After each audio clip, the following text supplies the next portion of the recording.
Um, yeah, welcome everyone. Thanks for joining today. Wherever you're coming from across the country, it's a gorgeous sunny day here. I'm based on the same peninsula at the moment, on the top of one of the hills there. Although, as some of you may know, I grew up on Bardsey Island, a little island just off the same peninsula, where I developed a keen interest in the natural world, wildlife, and my photography. A lot of that came from my upbringing on the island there as well. I think I first picked up a camera when I was probably 6 or 7, I think. So yeah, I've been doing photography for quite a long time, and so hopefully within this workshop, like Richard was just saying, there's going to be several different elements to it really. Some of it's going to be just giving a bit of an overview to the kit and the technical aspects of, getting the most out of your camera and doing photography from the technical side. And then some of it is going to be more focused on the subject. So, your sort of field craft, how you use your camera in the field. And I mean, I'm hoping it'll be useful for a fairly broad audience, whether you're beginners through to sort of amateurs, and hopefully you'll all take away some tips from this and be able to get some, pleasing images, especially as we're coming into the autumn season now. There's some beautiful colours out there in the landscape, and the species emerging in our woodlands particularly are really fantastic to see. So yeah, just a brief overview of what we'll be focusing on. As I said before, we'll go through a few different elements, focusing first on just to sort of run through the different camera types that there are that you can use. Then onto the sort of settings and technical aspects of your camera, field craft and creative techniques, and then some tips for what you can do around woodlands and further afield photography wise this autumn, and then just touch on the sort of biological recording aspects, so where this slots in to biological recording, as Richard was saying earlier. And Richard's already covered the elements of like asking questions and things as we're going through, so hopefully either save them to the end or fire them over to Richard as we're going through. Already covered that. That's the island I used to live on, Bardsey Island, unessentially. I'm sure some of you have hopefully visited there. My house is was the little one on the right hand side at the base of the mountain there. And that's me using another piece of kit which I developed this spring, a parabolic reflector for recording birdsong, which if you participated in the previous workshop, that was all about recognizing birdsong and identification, and that video is online if you want to go and have a listen to that. So yeah, I'll dive straight into the workshop. I'll start by just going through some of the sort of broad camera types that you can use for your photography, depending if you're already into photography and want to upgrade to something new, or you're just wanting to get into photography as a starter. And so, I mean, there's quite a broad array of different kit. I mean, it can be a little bit bewildering. Obviously, you've got so many different makes of the camera types themselves as well. So it adds all sorts of layers on. But in the very basics, so I'll start with the sort of most basic. I say most basic in a way, but actually phone cameras these days are pretty astounding, really. The quality that you can get on your mobile phones, smartphones that are virtually always with us. It's a very powerful tool, especially the more modern iPhones, which have 3 or even 4 lenses on them, which give an incredible ability to sort of zoom in and get ultra wide angles and have macro and all sorts. And these, I would say, would probably be some of the most useful pieces of kit for sort of biological recording, because you never know when you're going to come across a species that you might just want to snap a quick picture of potentially, and then upload that with your records or website or whatever, or just send over to someone to help identify it. But with iPhones and just general smartphones, you can actually get some half decent images of wildlife itself, potentially not so much the birds and species which are a bit more distant, although you can do what's called phone scoping, where you sort of put your phone up to a telescope if you have one with you, sometimes requiring a sort of specific mount, and you can get some amazing quality images of birds and wildlife that are more distant, because if you have a really good telescope like a Swarovski scope or something, the combination of your smartphone and that scope, you can get a really fantastic bit of footage or images. So phones are increasingly a very good piece of kit to have with you. But I mean, I would never rely fully on my phone for the sort of wildlife photography that I enjoy doing. I started out with something that's more like the second one here. So it's a standard, what we might call a point and shoot camera. So it's a digital camera, a very compact little thing. It'll fit in your pocket, and in many ways it does what our phones actually do now. So they're becoming a little bit less useful in the sense that our phones can do virtually everything that these small point and shoot cameras can do now, but some of them are still fantastic, and you can get brilliant little macro pictures, you can get more zoomed in images of wildlife as well, and some great things all in between as well. And it also gives a diversity of different settings which you can play around with. So those sort of small point and shoot cameras are really portable. They're quite user friendly, quite easy to use, and there's something that's, you know, it's not going to weigh you down, it's not bulky or anything. So they're, you know, a good starting point to get into photography and playing around with. Now the next one down here is what's called a bridge camera. So they're a bit more like your maybe classic digital SLR camera. They're quite bulky things. They've got quite a big lens on them often, but they're basically all in one. So the lenses generally aren't interchangeable.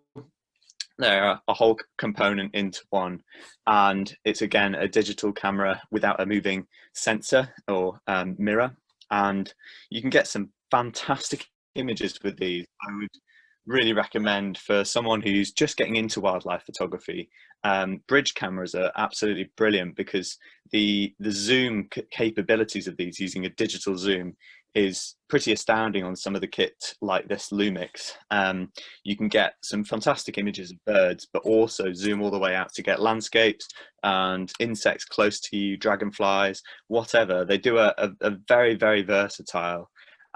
Because you don't need to faff around with loads of different lenses that you bring with you, you just need that camera and that's it. You know, it's a very useful piece of kit because all you've got with you is that camera. I know it's a little bit more bulky, but compared to the amount of kit that you require when you get to the Canon SLR stage, I've got a huge bag with all my different lenses and everything in, and it takes quite a lot of money and dedication to start using that kit. So a bridge camera that's probably where I really started getting into wildlife photography, was using a bridge camera for quite a few years and experimenting with what I could do with that really. Now, one of the sort of modern camera types that's increasingly being developed and looking like the way forward with digital photography really is this next one down. So a mirrorless camera. Now, these do have interchangeable lenses, but they are incredibly powerful pieces of kit. The camera itself acts almost like a digital SLR, but it just doesn't have the moving mirror that you have on what are called digital single lens reflexes. So the digital SLR stands for single lens reflex, and you have a mirror in front of you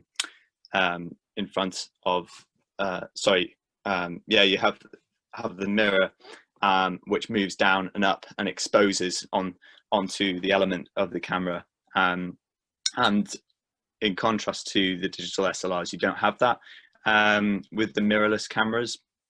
And so they're slightly less bulky than digital SLR cameras, but increasingly the capabilities of these mirrorless cameras are incredible. Their ISO performance at low light levels is just astounding. And at the moment, this is mostly used for landscape photography, as they haven't developed the interchangeable lenses as yet for wildlife photography. But in the last couple of years, they've started developing fantastic zoom lenses for these things.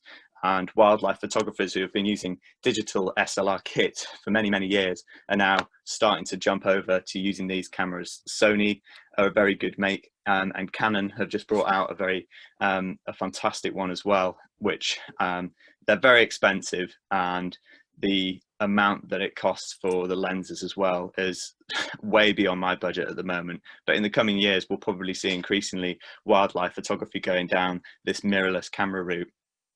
And one of the, you could call it an advantage, I guess, is on a digital SLR, you have within the camera itself, I've got a sort of a prop here. This is my camera. So this is a digital single lens reflex camera, and you can see in here the mirror, which takes up quite a lot of the space. So basically the light or the image comes through your lens, hits that and comes up into your viewfinder, and that's what you see. So that mirror directs the image up through the viewfinder, so that's what you see.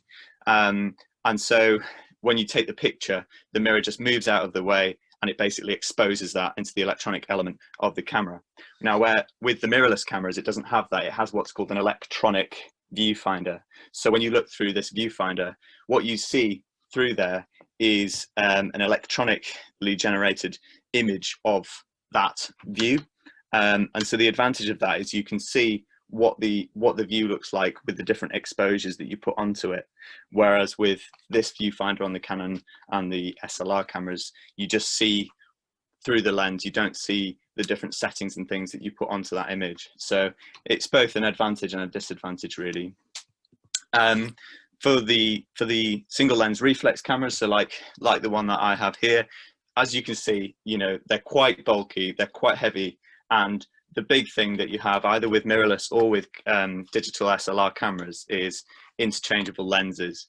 And so to get wide angle images or macro photography or wildlife photography, you have to have 3 or 4 different lenses to be able to cover all of those different elements. And obviously for one, there's a big cost involved with that.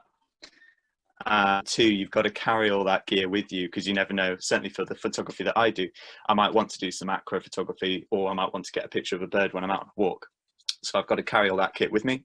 So that's again where I was saying about the bridge camera having the ability to do a lot of that in one, even though it might not be quite the same level of quality, but it's worth considering those depending how serious you are into photography.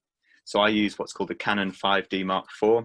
And I have probably about 5 or 6 different lenses. I'll generally take a wide angle lens, a macro lens, and a zoom lens with me to get the different elements of wildlife photography that I want to do. So that's a very broad brush sweep of the different cameras and their sort of relative merits and drawbacks, really. But as I was saying, I think the standard up till now with wildlife photography has been the Canon, the SLR, sorry. I'm a Canon fiend, but there may be Nikon lovers out there as well. I'm not going to influence you on that, but yeah, but the way that it's going is towards these mirrorless cameras. So settings and technological aspects. I know that for a lot of people who I know have been doing photography for a while, some of the things that they always ask me is the more technological elements of it is they want to, you know, they've bought a camera, they want to get into wildlife photography, but they don't know really how to use it, how to get the most out of their cameras. And this is probably one of the commonest things that I come across, really. So I wanted to give a bit of I'm hoping it'll be a fairly balanced, not too detailed, but not too broad brush sweep of this. Now, if you're a beginner just starting out, a lot of people, obviously, in terms of the settings, I've got this dial on the top here to sort of show you an example. A lot of people will use, obviously, the automatic function. So it basically gives the control of the camera to make the best judgment of what you want in a picture. And, you know, that's a great starting point, and it will do the job for a lot of different things until you want to take it to the next level, really. Now, what I would advocate as the sort of next level from automatic is what's called program. So the letter P on that dial there. And basically what that does is it gives a certain amount of freedom. It chooses the shutter speed and the aperture for you, which I'll go into a bit more depth in the next slide. But you can control, for instance, whether the flash is used or not. You can control what's called the exposure compensation, which is a setting where you can dial down the light of the image. If it comes out really bright, you can dial down the exposure compensation on it, and it darkens the image, or you can brighten it up. So it's a very basic way of editing the sort of light of your image whilst it's on program, but otherwise it will basically choose the shutter speed and choose the aperture for you. But it's a very good setting to start to get a little bit more to grips with influencing the settings of your camera. Now, the next two settings above that, on this Nikon camera, it's called S. On a Canon camera, it's called TV. And that one is called shutter speed priority, that setting. And so basically, with that setting, you can edit the shutter speed of the camera. And I will just flick to this next slide to give you a quick breakdown of that. So here we have three of the most sort of important elements of the settings that you can control on your camera. I know it looks probably for some a little bit confusing, but this is actually a really useful diagram to get to grips with on this. And so on our, well, for me, it's on my left. I don't know about many of you, but for me, the aperture. So basically the aperture is the size of the hole in the lens, which light comes through and comes through onto the sensor of the camera. Now, on a wide open aperture, so that's when there is a very big hole, there's a lot of light that comes through, and basically it allows a really shallow depth of field. And so if I was to get a picture of this cup on a wide open aperture, so here we've got f1.4, on a wide open aperture, it would allow me to have this cup really isolated and the background really fuzzy and the foreground really fuzzy. And that takes a lot of light to be able to do that. And that's what we want a lot of the time with, for instance, bird photography. We want the subject isolated from the background.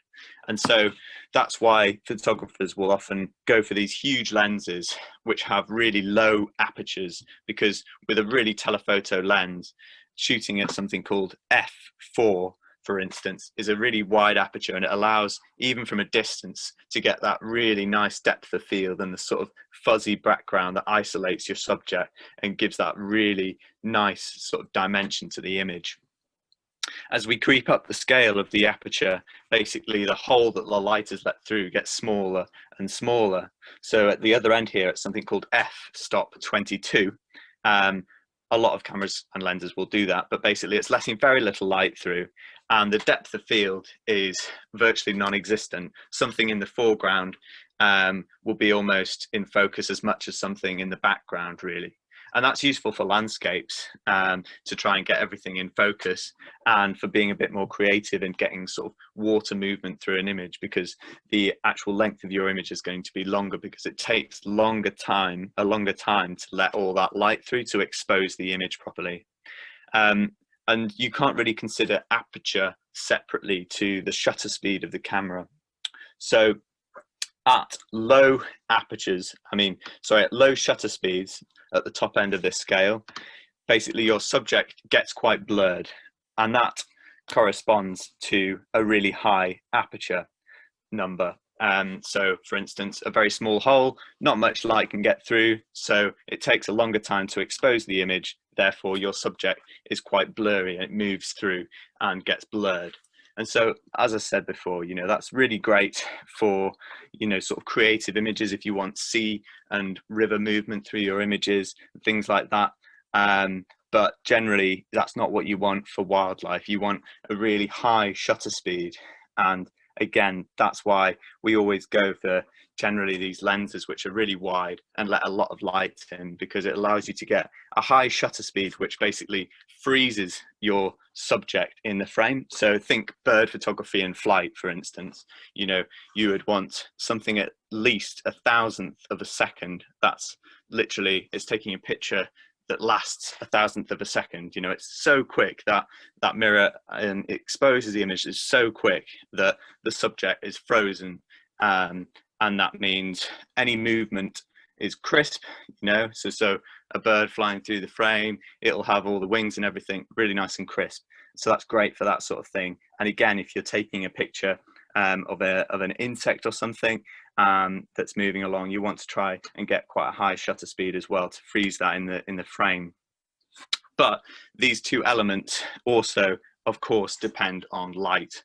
So if you're in low light conditions, you have to put the aperture number up to let more light in, and that means you get a blurrier image. And that's where our last setting here comes into play, the ISO.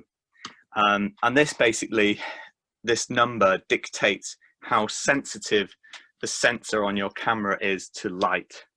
So at a very low ISO, it's not that sensitive to light. And you'll use this in bright sunshine, really bright conditions where you don't need to be that sensitive to light. There's plenty of light around. You can use a low aperture, really high shutter speed, everything's fine. Lots of light, no problem. But as we get darker and darker, less and less light, you have to put that ISO number up to increase the sensitivity of your sensor to light, which means that you can maintain that high shutter speed and a low aperture number that we often need for wildlife photography. And so a lot of modern day cameras, you can put the ISO number up above 1,000, even to 3,000, or even 6,400, even more than that.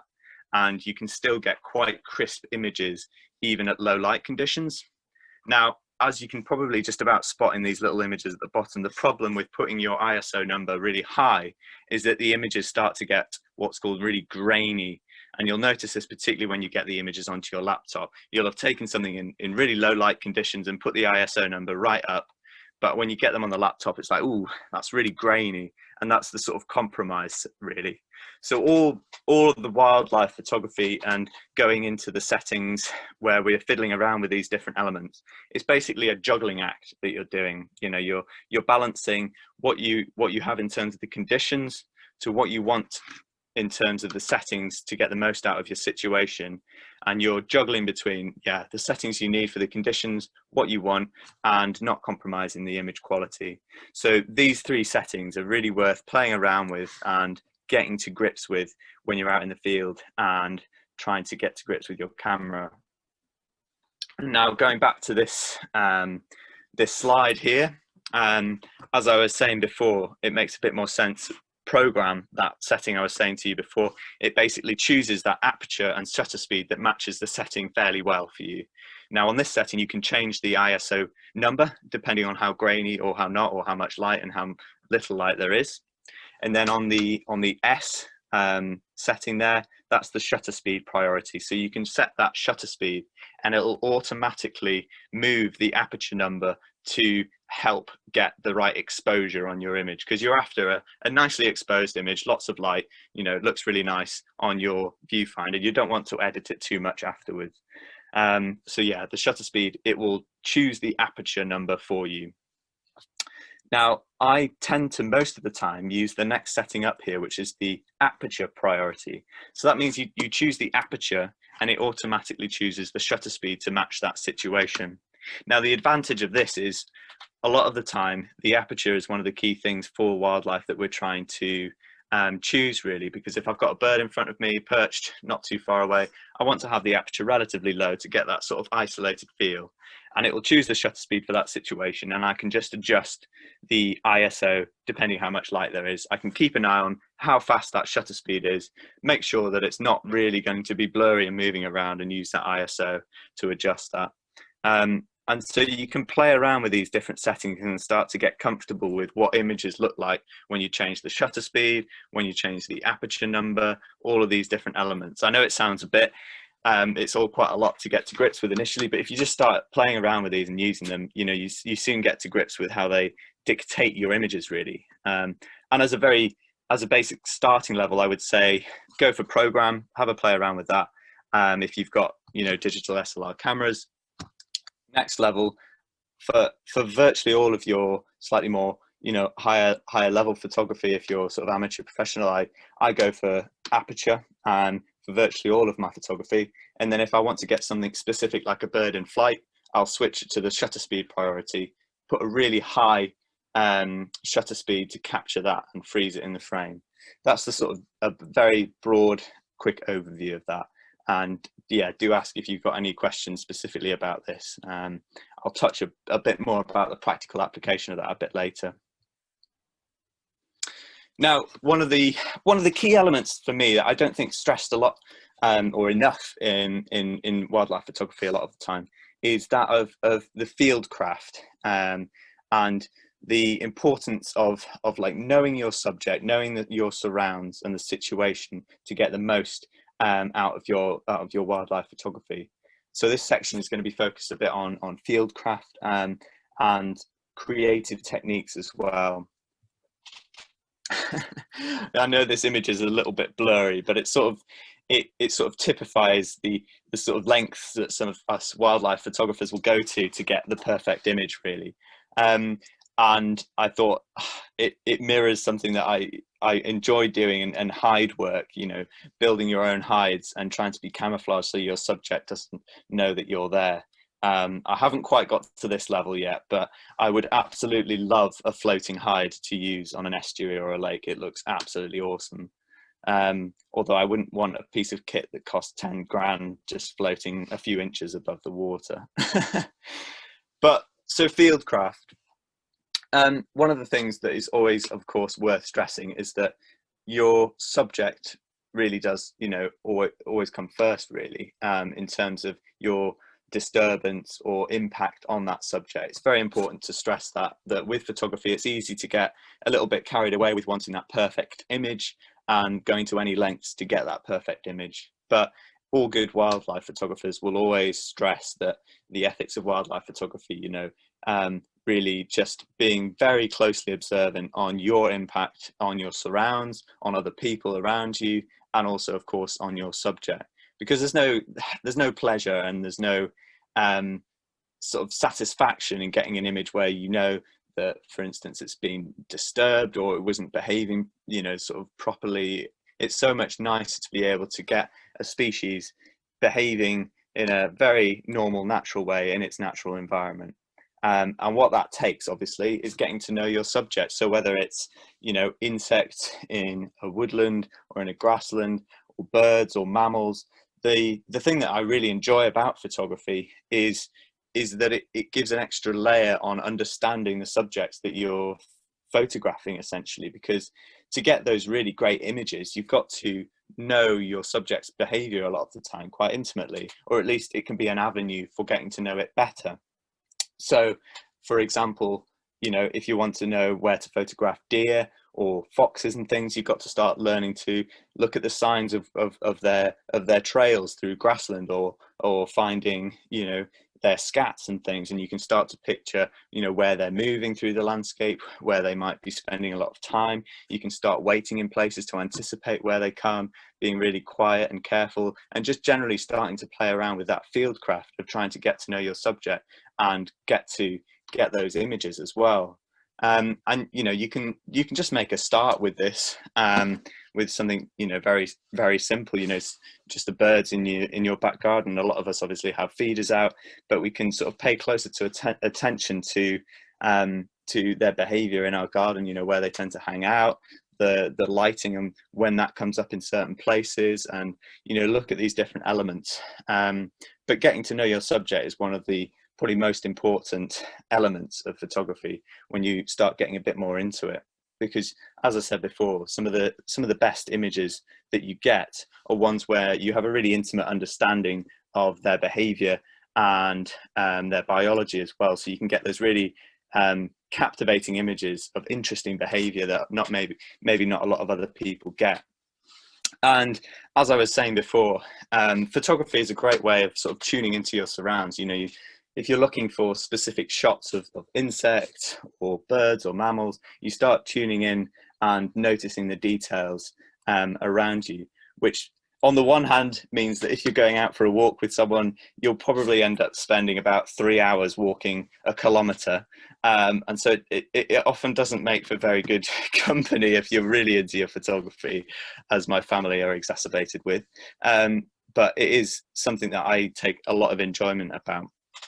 And it goes without saying that for photography, patience and perseverance is absolutely key, really. Whether you're sitting in a hide waiting for your subjects to turn up, or whether you're just working on a project over a few weeks and waiting for the right lighting conditions or the weather or the birds to even turn up or something. You know, patience is a recurring theme with this, even to the point of yourself developing your abilities and using your camera or whatever. You know, you've got to be patient and persevere, and you know, you will improve, you will get to know your subjects better, you will get those images in the end.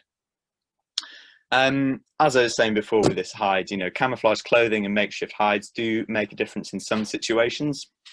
I used a very small little pop-up tent type hide for instance, even just feeders in my back garden where I couldn't see them from my window.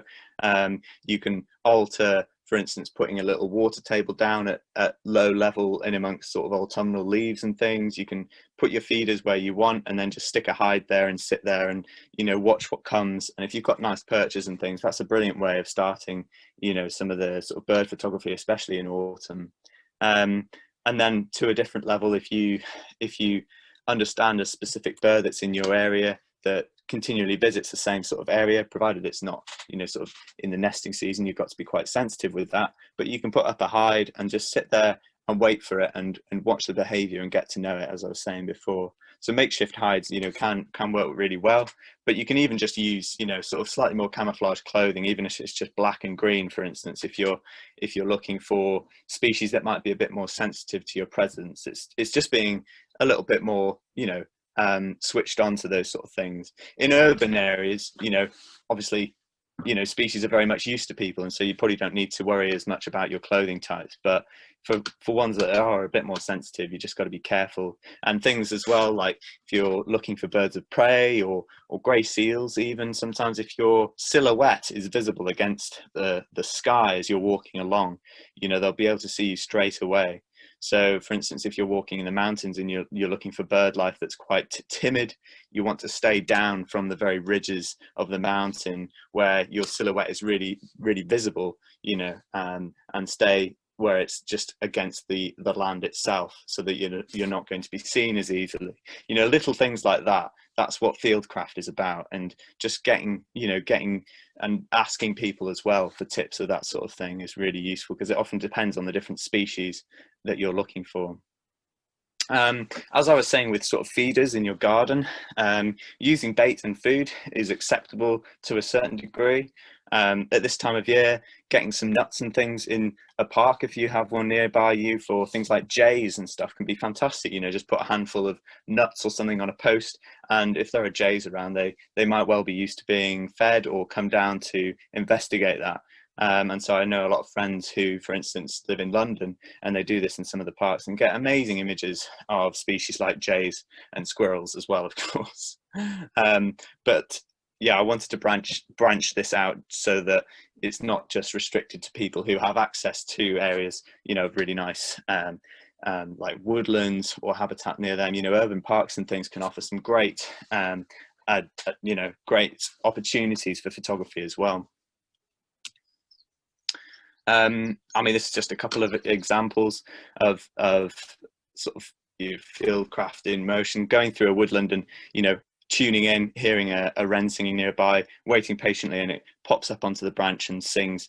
You know, I'm in its territory, I know it's going to be somewhere around me, so just waiting, and then it pops up onto the branch, and then I just maneuver into position to get a nice silhouette, so that the white behind it really makes that silhouette stand out, and then you get that picture and it's like incorporated in its habitat in the woodland there.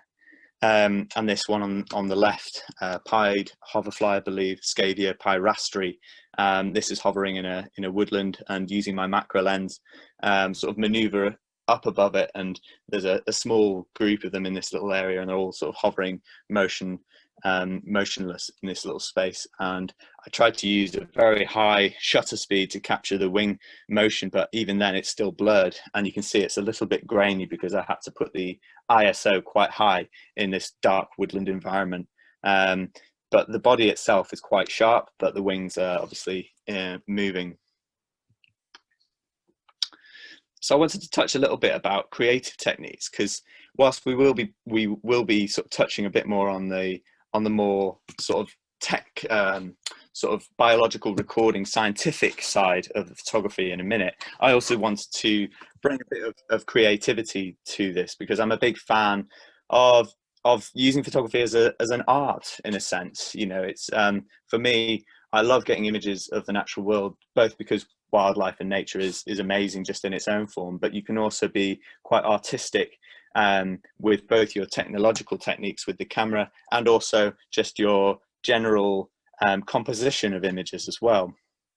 And so for those that are maybe able to branch out a little bit more into using and controlling your settings on your camera a bit more, a lot of creativity can come from mastering those settings, playing around with the aperture of the lenses, playing around with the shutter speed, going out in low light conditions where opportunities are perhaps a little bit more unique than the sort of standard sunny weather that a lot of people might like to photograph in. For instance, this longhorn beetle on a sort of Campion flowerhead was taken against a full moon, and it took me probably the best part of about half an hour to actually maneuver into the right position with the right lens, with the right settings to get this shot. You would not believe how many images it took me to get this one image.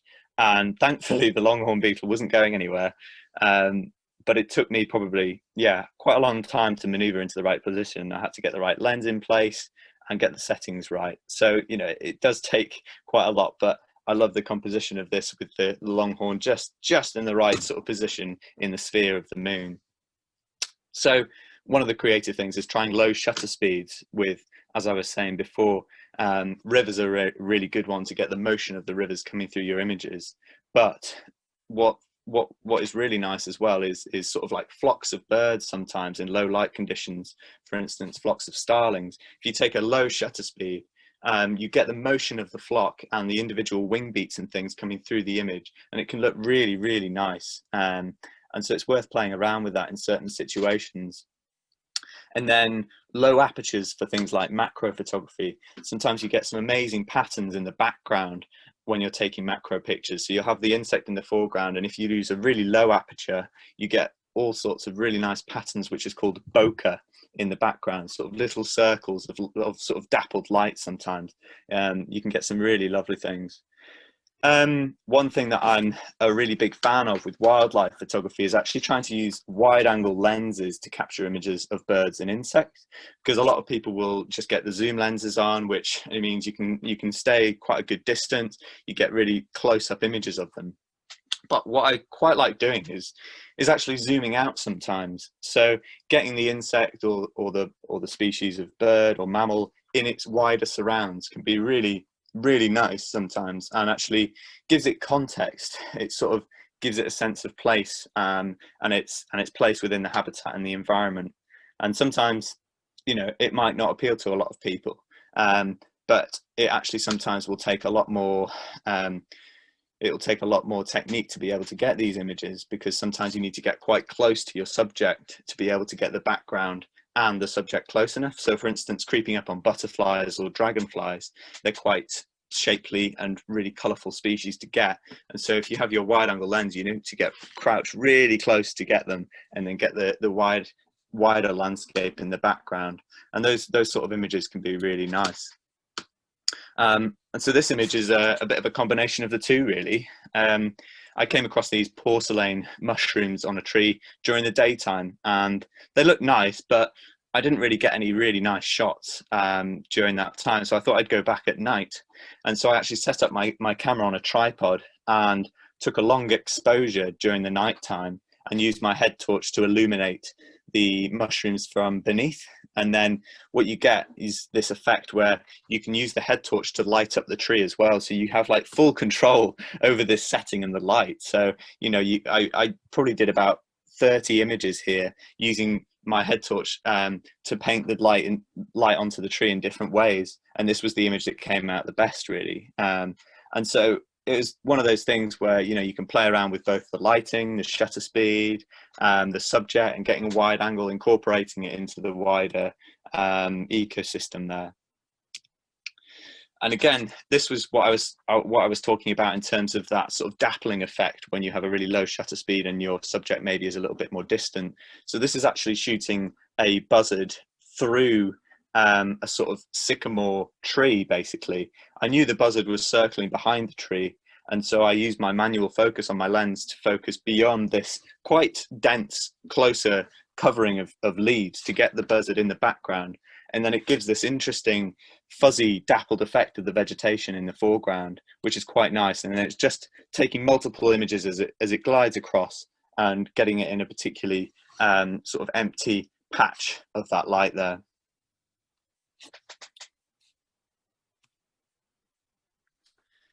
So I wanted to just give a few different sort of tips really for the upcoming season, because it's a great time for photography, especially with the low light that we have in autumn and winter is fantastic for getting the sort of really golden images if it's as sunny as it is today. I know a lot of the winter can be a bit dismal, but it is a great season with all the colours of the landscape and the species that are coming out, as Richard said before. So these are just a few of my sort of top tips for things that you can potentially sort of focus on this autumn if you're after, you know, some ideas or things that you'd like to go and start trying to do some photography on, really. And obviously it is the season of fungi. Now, depending on how much rain and how wet it is, a lot of woodlands and even open grassland with wax caps can be full of fungi. And here on the Llŷn Peninsula, it's still a little bit dry, but there are quite a few beginning to come out.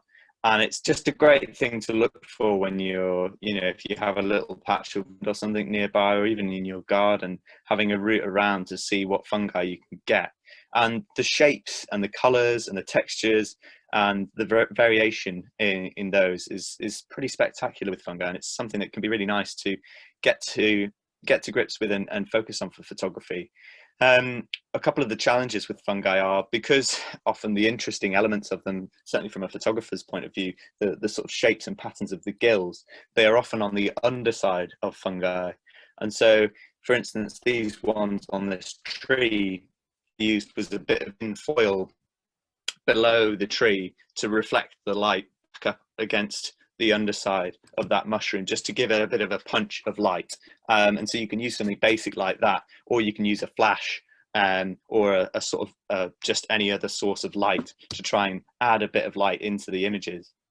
But what you can do is playing around with wide angle lenses or macro lenses if you have them, or even just your phone, depending on, you know, the sort of level of images that can get. And it really is a great way of both, you know, exploring a fascinating area of, you know, sort of biology that we have around, whilst also getting some really nice images. And you can go super macro, close in on the sort of gills of the mushrooms, but you can also focus out and go for wider images that incorporate them into their habitat.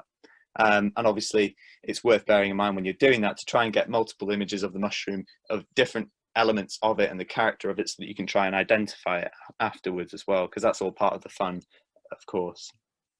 So here's a couple of mushroom images that I've taken.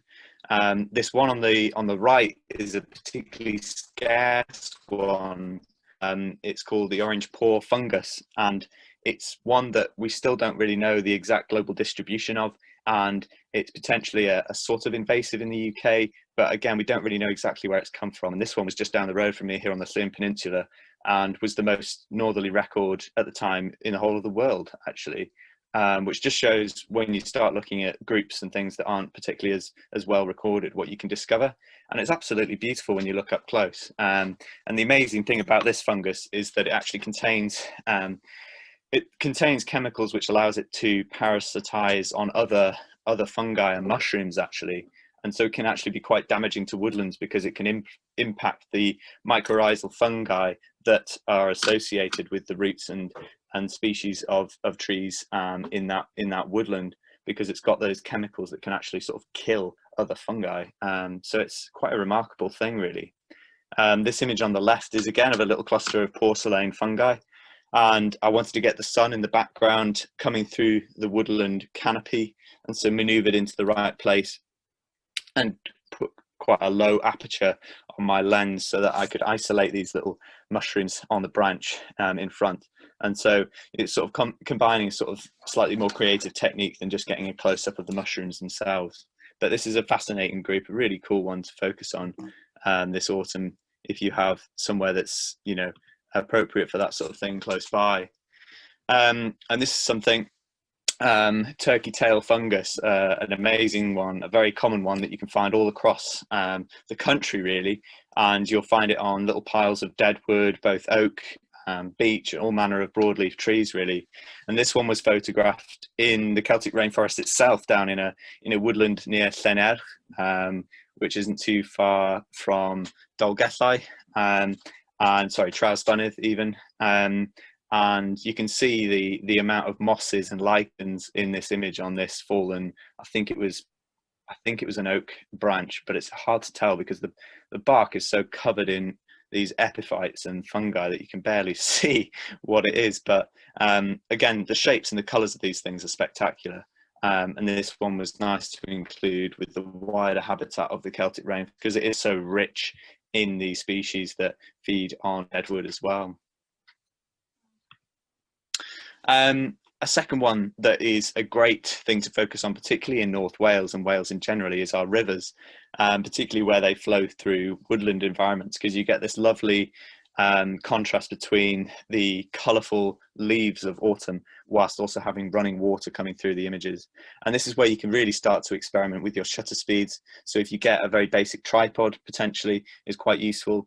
And basically you put a very low shutter speed on your camera to capture the movement of the water coming through the frame, and it gets this really dreamy sort of effect on the water coming through the frame. And so I'd really recommend sort of playing around with your settings, with the composition of getting the rivers and the wider woodland ecosystem in some of these places.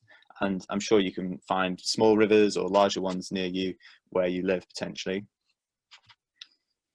And this is sort of getting the two in one really, a small mushroom near a waterfall, which again I tried to combine using a slightly low aperture to isolate this mushroom whilst also having a bit of a longer exposure to get the river. And so it was a balancing act really, because as you hopefully will know by now, to get a long shutter speed generally you need to get the aperture quite high, which means that your image becomes the sort of same focal length in a way. But this one is trying to balance the two, and you can see it's still got quite a dreamy effect on the water there. This river wasn't really focusing on any species in particular, more the sort of the texture of the rock and the color of the moss, and then getting a long exposure again to get the water moving through. And this is the Afon Dullas near Machynlleth, so named because of its blue color, which is glass in Welsh obviously, and you can see the sort of bluish color of this river even in midwinter here. One of the elements of photography that I really enjoy doing is macro photography, so getting up close to insects and smaller species that we might often overlook, because it opens up an incredible world that we might have overlooked before. And you can find loads to look at even just in your garden, which might be particularly useful if we ever go back into a national lockdown again. You know, it's something that you can find endless subjects and possibilities in such a tiny little environment. This little sort of midge species in amongst some sporophytes of moss here, with the lovely backlighting just to get that color. And macro photography, you can purchase specific macro lenses for your like SLR cameras and things, but as I was saying before, some of the other cameras can do quite good macro photography, and it's something that is very, very relevant to biological recording, because a lot of things that we sometimes want to identify are insects and things that are quite small. And so increasingly using our smartphones, they have quite good macro capabilities built into them now. It's just a matter of trying to play around with them and use them in the best way possible, really. Here's a couple of images of moths, because I'm a big fan of moth trapping and moth recording, and the colours of the species that you get in the autumn are actually fantastic. They almost mirror the colours that you get in the landscape.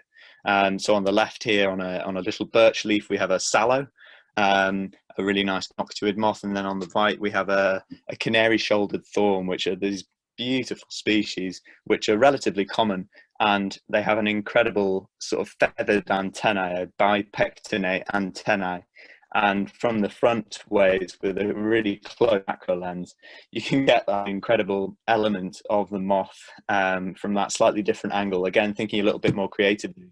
This image in itself probably wouldn't be much use as a record shot to identify it. It's a bit more of a creative one for a sort of aesthetically pleasing image. So it's always worth thinking about what makes an image nice for yourself, or just generally for being sort of artistic and creative, whilst also thinking about how you can get an image a bit more like the one on the left here, where you can clearly identify it and see all the features on the moth itself.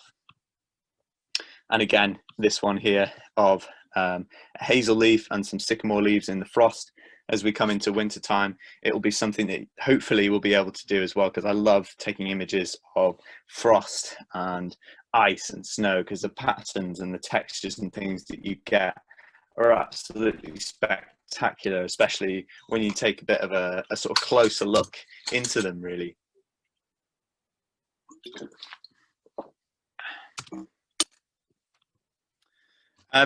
Autumn woodland birds are something that we begin to get a lot more of at this time of year. Wandering through woodlands, you start to get the sort of tit and crest and sort of general feeding flocks forming in the woodlands. So you get all the long-tailed tits, great tits, blue tits, coal tits coming together with gold crests and tree creepers and nuthatches. And so if you're wandering through a woodland, you might suddenly come across one of these feeding flocks, and they're really great to try photographing, but can be very frustrating, because in a woodland context, sometimes the light is really tricky, because you know, it's very limited in woodlands often. The birds are so small and moving around so quickly that trying to focus on them and things can be a real tricky thing to do. And also you have on top of that they're often above you, maybe silhouetted against the sky, which you can take advantage of. So for instance, for this image of a long-tailed tit, it was silhouetted against a really grey sky. So I took the advantage of that and really turned up the exposure to get this white background and the silhouette of the bird on the branch, which works quite well in this situation. So you can be a bit creative and take advantage of the lighting in some situations. But one thing I'd really advocate, right, in situations where you have a feeding flock coming through, you might have goldcrest, which is the left-hand species here, or you might have a firecrest like this bird on the right, a really beautiful variation, or you know, different species to the goldcrest, of course, but it's got this beautiful white supercilium above the eye, the beautiful fire crest, and then this sort of golden greeny color on its shoulder. And for these species and these feeding flocks, it sounds very odd, but a real great technique for encouraging them to come a bit closer is doing what's called pishing, where you create a sort of a pishing sound and continue to repeat it. And a lot of these species will come to take a look at what on earth is going on. They're very intrigued by this sound. It might be something that maybe they think something's being killed by a predator or something and is in distress. I don't know exactly why they respond to it, but a lot of these feeding flocks will often come to the sound of pishing, and so it's a great technique to use actually to get some of these species coming a bit closer. And so yeah, literally pishing, all it involves is going psh, psh, psh, psh, psh, psh, psh, psh, psh. So I bet you didn't think you'd see that on the Zoom this morning, but worth trying. Now, of course, because one of the supporters of these workshops is the Celtic Rainforest itself, and because we have such an incredible woodland in Wales, it would be an insult not to mention the sort of mosses, the ferns, the lichens that you get in these woodlands that become even more vivid at this time of year and through the winter, as all the leaves, as all the flowers, as all the distractions, if you like, die back. It allows the mosses and the ferns and all the incredible textures and colours to sort of really pop out as you're walking through woodlands, and you really notice them. And so it's a great time both to get to grips with the identification of mosses and ferns and lichens, because there's maybe not much else to look at, but also to get images of them as well, because they are fantastic. For instance, I am by no means an expert on my lichens, but I have a very much interest in them, and they're, you know, just remarkable things when you start getting up close with a macro lens again and looking at the patterns of them and the colours and the different shapes and things and the diversity that you get in certain woodlands in our Celtic rainforests, of course. lichens are a really big indicator of actual proper ancient rainforests, because they've continued unaltered for many hundreds or thousands of years. And so here are just a few varieties of the different species that you can get. Some of them are often dependent on the sort of tree species that you find them on. Some of them are more dependent on the conditions that you have as well, or even the texture of the bark. You get certain communities of lichens on really smooth bark trees, and then when those smooth bark trees turn into more sort of carunculated trees, you get a completely different community of lichens, and then with more mosses and things as well.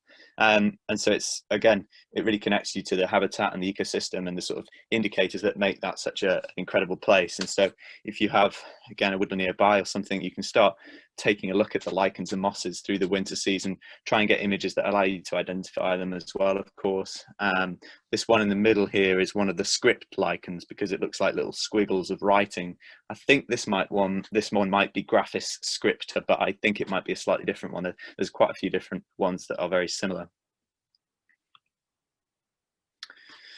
So after going through some of the sort of technological aspects of photography and the creative techniques and fieldcraft, and a few tips, I wanted to sort of draw it back to biological recording. As Richard said at the beginning, it's a very powerful means of verifying records in a way, because not all of us are experts. We might be sort of starting to get interested in certain species, and we might see something that we think, oh, that is that, record it, not knowing that actually it's very, very similar to another species, but just has a specific feature that allows us to say whether it's that or something else. And so getting images in those situations can be very useful, especially from the recorder's perspective, because if they're collating records from loads of people across the country or in a county, they may know some individuals specifically and know their level of expertise, and so can trust their records. But for others, they might want an image just to verify that, so that they know what it is. And so getting pictures for identification purposes, both for your own sake and for that of biological recording, to build up a clearer picture of the species that we have in our different areas and across the county, and how those change over time. Getting images of these species is really important so that you can send it in with your records. And I guess there's a few different things to mention with this, really, because anyone can take ID pictures, whether you've got a phone, whether you've got an SLR camera, and there's varying different levels of images that are useful or not for these sort of things.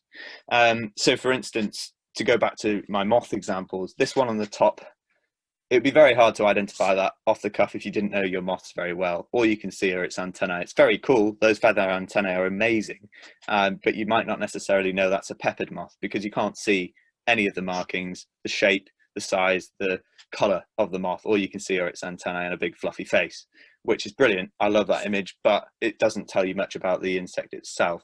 Whereas the bottom one, a tiny, tiny, tiny little micro moth, that allows you to see all of the features very clearly, very detailed, the colors, the shape, everything. It clearly allows you to identify that. I think it's a purple barred gold, the common name for this, one of the Micropteryx species of micromoths. And so when you're taking pictures that are either specifically for biological recording, or if you're just taking species of a thing that you're getting really nice creative images, but sometimes it's just worth taking a step back and think, okay, do I know what it is? In which case, just take a few images of the species itself to get the context features. So you've covered that, whilst you are also getting sort of more creative images of it. So for instance, in the situation of the peppered moth, got some really nice ones of the antennae. Just take a quick picture from above if I didn't know what it is. It allows you to get all the markings and everything, which means you can get an identification image of it.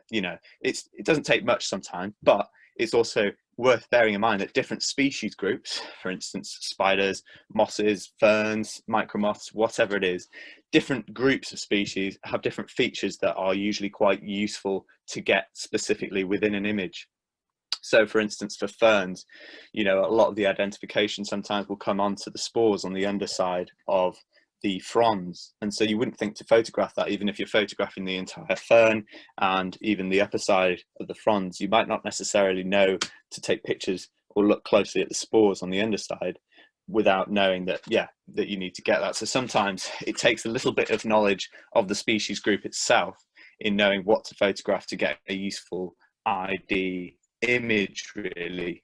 And sometimes that's just slowly getting to know the group, and then you lock on to those different features. You're like, okay, I need to look at this when I'm looking at the species, whatever. But trying to just bear that in mind when you're out taking pictures. If you come across something that you don't know that you want to record, or if you think it's something scarce, it's worth getting images that are both sharp and clear and have the actual subject in focus. Sometimes with iPhones and smartphones, it's quite easy to get the subject that's actually out of focus.